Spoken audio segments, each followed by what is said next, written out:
In a lot of turn-based games, going second puts you at a significant disadvantage. This is most prominent in trading card games like Yu-Gi-Oh!, Magic the Gathering and Hearthstone, where the player who goes first gets to flood the board with minions and creatures or draw cards before their opponent, forcing their opponent to be reactive instead of proactive for the entire game. Simply put, the person going first has the advantage because they have initiative. Their opponent is always on the back foot.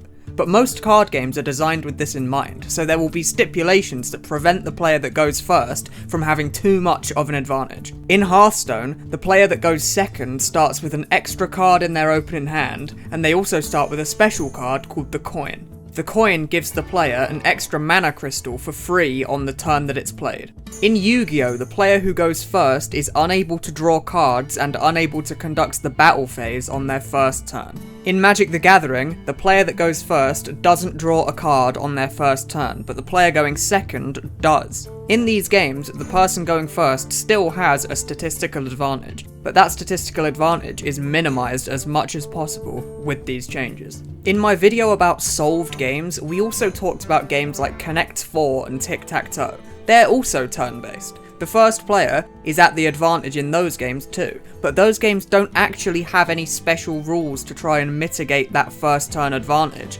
And this is part of the reason why in Connect 4, the player going first can guarantee themselves victory with perfect play, and the person going first in Tic Tac Toe can guarantee themselves a draw with perfect play. Choosing not to balance the first and second turn will make your game a lot less fun to play in the long run, hence why there isn't much money in the pro Connect 4 scene. A much more popular pro board game would be something like chess, which also has one player going first and one going second. The player with the white pieces always goes first, and because of this, white has a small statistical advantage over black. It's for similar reasons to in the card games we talked about earlier. The person with the white pieces makes the first move, which forces the player with the black pieces to be very reactive with their play instead of being proactive and attacking. White can play any opening that they fancy at any time in any game, but black will have to constantly adapt their opening or play an entirely different opening depending on what white plays as their first few moves. People have been keeping track of high-level chess statistics since 1851, and those statistics suggest that white has anywhere between a 52 to 56% win rate against black. Although it's worth noting that white doesn't really have a statistical advantage at all if you take into account novice games or games of blitz or bullet chess where there's 3 minutes or less on the clock.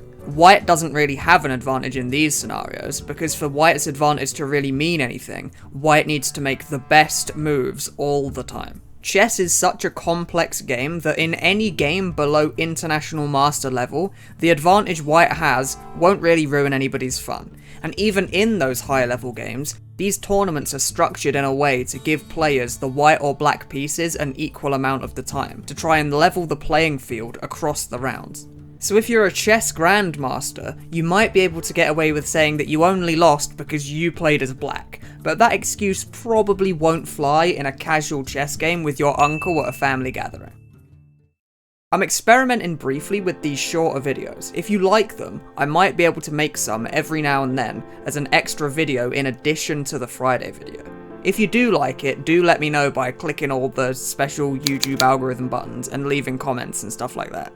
God, it feels so stupid to be asking people to smash that like button at the end of one of my videos.